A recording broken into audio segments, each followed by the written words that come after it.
Olá, muito boa tarde. As eleições autárquicas convocam as lideranças locais para o governo de cada região. Uma ocasião para lembrar um princípio fundamental da doutrina social da Igreja, a subsidiariedade, e a relevância que tem na construção do bem comum e em modelos de Estado que não sejam centralizadores.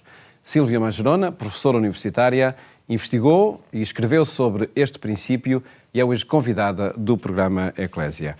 Muito boa tarde, obrigado por estar connosco. Precisamente no contexto deste princípio e desta palavra, enfim, com algumas sílabas, subsidiariedade. Mas antes de irmos à relevância deste princípio, perguntava-lhe porque é que cada cidadão se deve comprometer particularmente neste tempo em conhecer as candidaturas à sua autarquia, ao governo da sua localidade e se deve empenhar no voto? Eu começo por dizer que, de facto, a pergunta é muito bem colocada na tónica do dever. Boa tarde. Boa tarde. De facto, nós temos esse dever. O cidadão tem o dever de participar na causa pública. E as eleições autárquicas são um bom exemplo da proximidade e da naturalidade que é a congregar a comunidade e responder aos seus anseios, às suas necessidades e aos seus propósitos. Eu diria que, enquanto politóloga, contrariamente ao que a maior parte das pessoas até podem entender, as eleições autárquicas são as que têm maior relevância, maior importância. Exatamente porque estão próximas dos cidadãos e os cidadãos têm, como disse Paulo e bem, o dever de participar. Está em nós esse dever. Essa é a tradição, não é? Ou pelo menos era, dirias desde já, com o advento de extremismos, também com o crescimento da abstenção, não estará em causa esse dever de proximidade? Creio que o dever é intrínseco, não é? Nós nascemos... O seu exercício, não é? É um exercício, nós somos pessoa, a pessoa é um ser dual, é o eu e o outro, e estamos sempre em relação. Isso é um princípio inegável e inquestionável. E só sobrevivemos, só estamos cá, seja em que modelo for, doutrinal ou de Estado, só estamos cá porque precisamos uns dos outros e somos interdependentes. De facto, portanto, o dever está associado exatamente a essa singularidade. Porque é que nós temos dever de participar? Porque somos únicos, irrepetíveis e insubstituíveis. E essa dimensão dá-nos uma responsabilidade acrescida de participar, porque se não participarmos da mesma forma como nós participamos, mais ninguém nos pode substituir. E, portanto, essa é a razão fundamental. Depois, relativamente ao tempo em que vivemos, creio que a necessidade, muitas vezes, de participarmos sai reforçada exatamente por múltiplos desafios que temos a apresentar, nomeadamente este, que é, de facto, nós estarmos a viver uma fase de maior polarização política, de extremismos, tanto à esquerda como à direita, e, portanto, reformular esse dever de participação pode ser uma boa estratégia para ultrapassar dificuldades. Dificuldades que vão crescendo exatamente pelos próprios desafios que se colocam, tanto a nível nacional, como a nível internacional. Mas permita-me dizer-lhe que nós estamos durante uma eleição autárquica.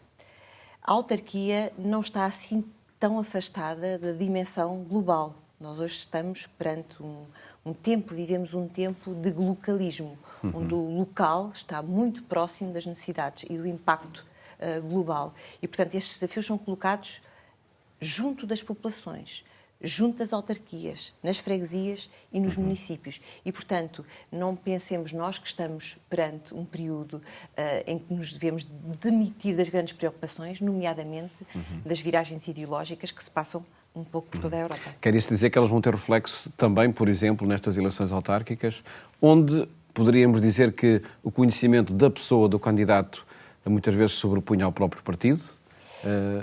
Será diferente desta vez? Sim, os estudos mostram que, de facto, nas autárquicas, as pessoas, mais do que votarem em listas partidárias, em partidos, propriamente ditos, votam nos rostos que conhecem. Normalmente até o incumbente sai daí muito privilegiado, porque quem está no poder normalmente tem esse privilégio de estar mais próximo, ser conhecido, e isso pode ser um fator que diferencia, obviamente, o voto e até pode mobilizar o voto. O que é facto é que nós temos uma lei que não permite a perpetuação de mandatos, diria diria eu agora, en passant, felizmente. Sim. E, portanto, isso vai obrigar a que se dê a conhecer todas as pessoas que estão a liderar as listas partidárias para estas autarquias. Mas isso, de facto, é uma característica que pode ser já tida como regra. Nós, de facto, nas autárquicas votamos em rostos, em pessoas, mas isso também tem uma dimensão e uma carga de responsabilidade muito mais acrescida. As pessoas, ao reconhecerem o candidato, ao reconhecerem o futuro líder que vai resolver os seus problemas, depositam também nessa pessoa maior esperança, enfim, e isso também dá uma responsabilidade acrescida nestas eleições. Mas acredita que com a polarização crescente se manterá esse registro da valorização do rosto? Creio que sim. Aliás, a polarização também parte desse fenómeno. Os extremismos são muito baseados no personalismo, não é? Mais do que na organização que luta pela aquisição, manutenção e exercício do poder, que são os partidos políticos, a polarização e os populismos estão muito assentes no culto da personalidade. Portanto, mas aqui creio que as autarquias é um registro diferente, não é? Atribuímos essa dimensão pessoal, mas creio e espera-se que não esteja nenhum culto da personalidade muito vincado ou que extrapole as condições mínimas de um governo justo. Silvia Mangerona, professora universitária, politóloga, enfim, investiga já este tema, enfim, com algum tempo e, portanto, com muita profundidade.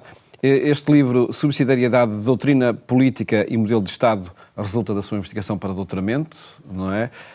Em que é que a doutrina social da Igreja inspira, de facto, este modelo de governo, o modelo de um Estado subsidiário? Esse foi o meu desafio, que estudo já há muitos anos, para não dizer décadas, e de facto essa inspiração existe e é o resultado exatamente dessa investigação. O princípio da subsidiariedade é um dos 4 pilares da doutrina social da Igreja. E isso penso que todos dominam, que de facto é essa realidade. Mas a subsidiariedade é muito mais do que isso. É uma dimensão que não fica só formalizada na doutrina social da Igreja a partir de 1891, com a Renunt Novarum. É um princípio de direito natural, que regula competências baseadas em responsabilidades próprias, no facto das pessoas, de facto, serem únicas e irrepetíveis. Portanto, essa dimensão de ser um princípio de direito natural remete-nos para a axiologia cristã, remete-nos para um tempo muito longínquo, muito mais longínquo do que a formalização da doutrina social da Igreja, embora a doutrina social da Igreja formalize no século XIX, nos finais do século XIX, ela já existe, obviamente, só essa formalização é que vem com as cartas encíclicas, mas a ideia de subsidiariedade está presente desde sempre e está formalizada no pensamento cristão e na sua axiologia. E é uma dimensão que tem uma base doutrinal, que se baseia na singularidade da pessoa, pelos motivos que há pouco apontámos, e que se baseia na ideia de que, de facto, nós precisamos uns dos outros e temos essa interdependência e temos nessa interdependência uma responsabilidade de atuação. Portanto, nós não nos devemos demitir de assumir as nossas responsabilidades. E isso, de facto, é, enfim, o formalismo básico, entre outras demandas, o formalismo básico do princípio da subsidiariedade, que depois é retomado ou vem à luz do dia com a doutrina social da Igreja. Primeiro com a Renunt Novarum, ainda de forma implícita, e depois com a 40º anos, em 1931, de Pio XI, que vem formalizar na encíclica a chamada função subsidiária. Portanto, nós não devemos demitir ao abrigo desta função a estrutura política, e quando eu digo política não é partidária, exclusivamente, a estrutura política não deve demitir a ação das várias entidades intermédias a favor do Estado. O Estado é um elemento da organização política que deve agir em socorro, em apoio da população, mas a família, que é a primeira célula da sociedade, e as sociedades intermédias e as comunidades têm o dever, têm o direito e o dever de assumir as suas responsabilidades.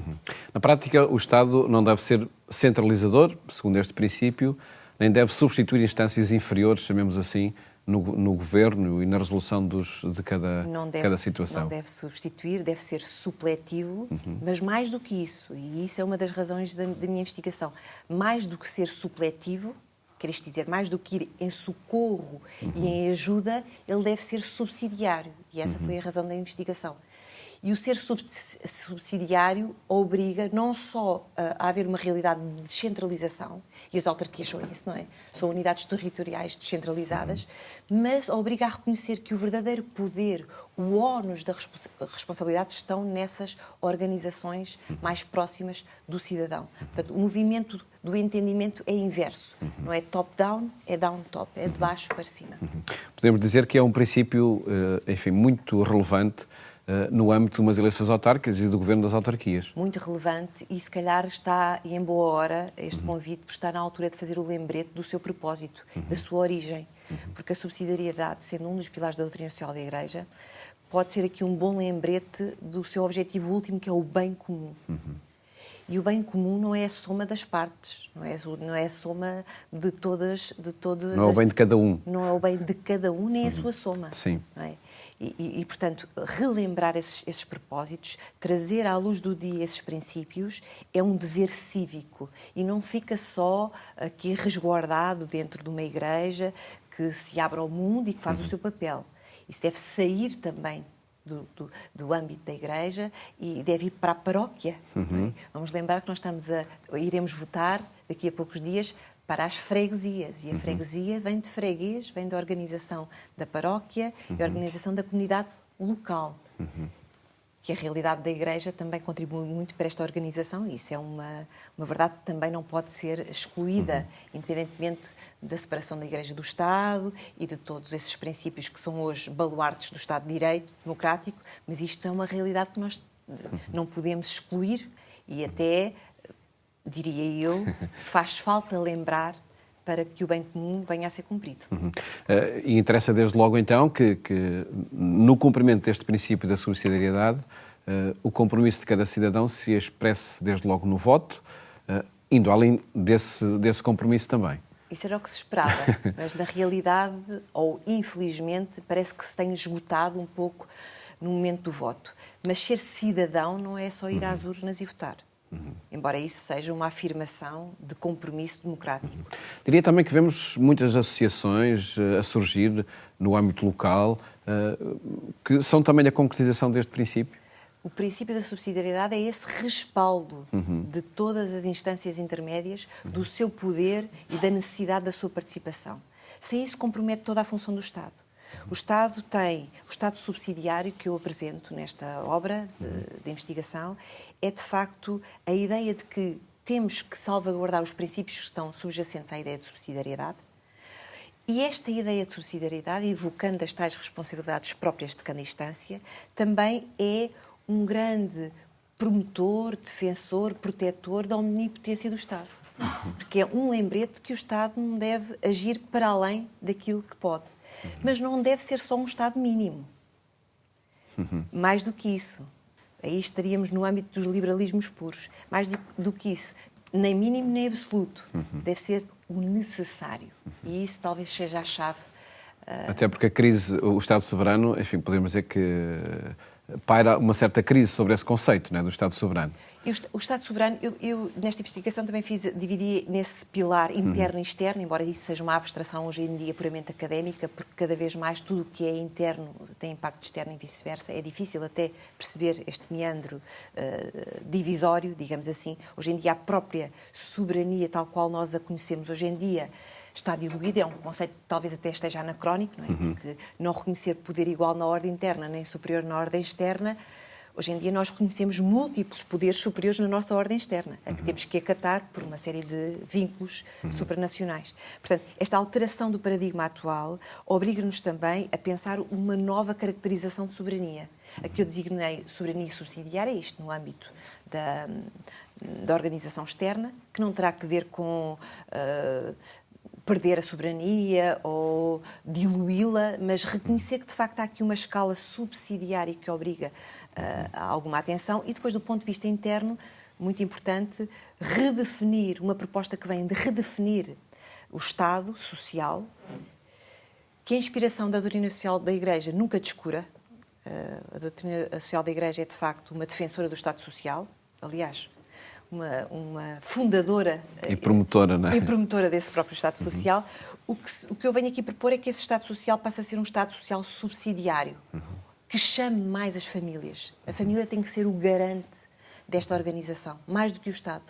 Porque a família é anterior ao Estado.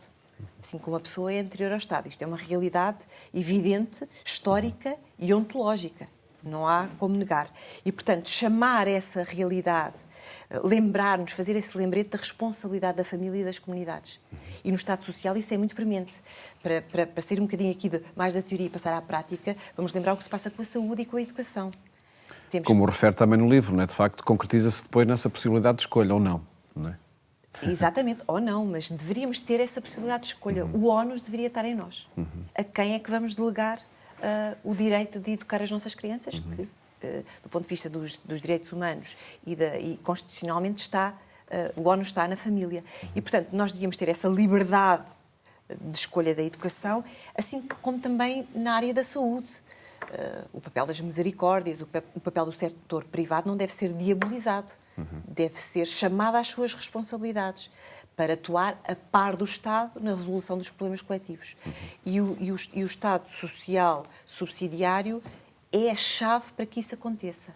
É o modelo onde isso pode acontecer sem estigma e sem outras bandeiras mais extremadas. Há aqui uma palavra que se aproxima e que poderá também pôr em causa a própria concretização deste Estado subsidiário, que é o subsídio. Isso causa muita confusão. Sim. E diz no seu livro que as políticas centralizadoras devem promover o respeito e a promoção da autonomia. Mas não há aqui muitas vezes a dependência do subsídio que limita este respeito e esta promoção da autonomia? Exatamente, porque o subsídio, a proximidade etimológica não tem muito a ver com o significado de subsidiariedade. Quase contraditório. Quase contraditório. Subsidiariedade significa apoio, colaboração, mas é uma assunção das responsabilidades próprias. Portanto, é a exigência de que cada um de nós não se demita dessas responsabilidades. E, de facto, essa ideia de subsídio, essa ideia do cidadão subsidio-dependente é exatamente a interpretação contrária da ideia de um Estado subsidiário. Porque o subsídio deriva de uma omnipresença do Estado e de uma ocupação do Estado. E não é esse o risco que corremos atualmente?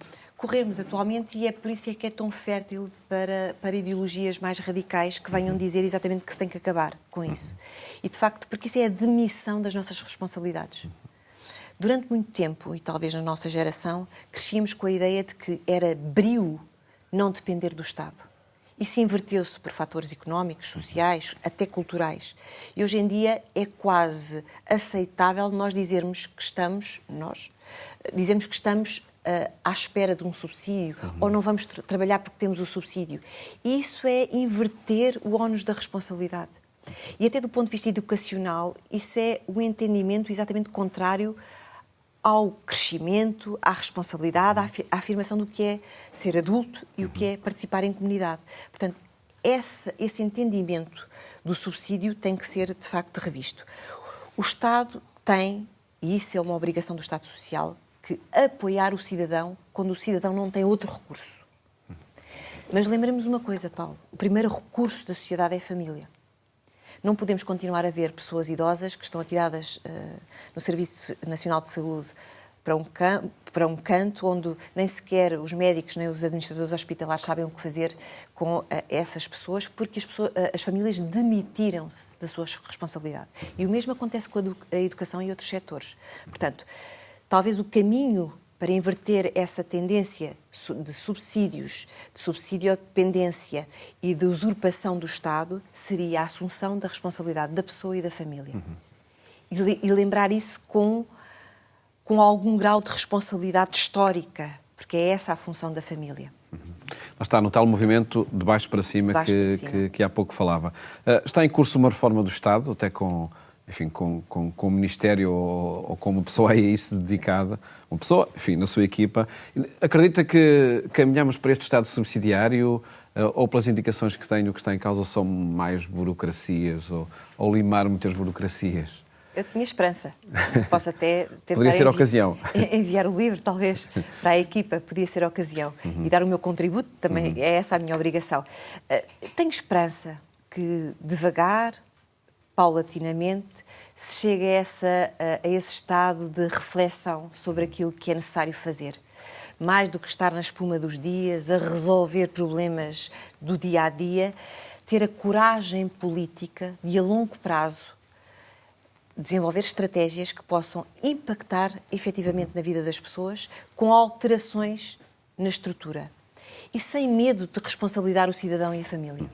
Creio que isso muitas vezes, ao abrigo de uma procura de votos para que o cidadão esgote a sua função no ato político das eleições, muitas vezes esquecemos de responsabilizar a família.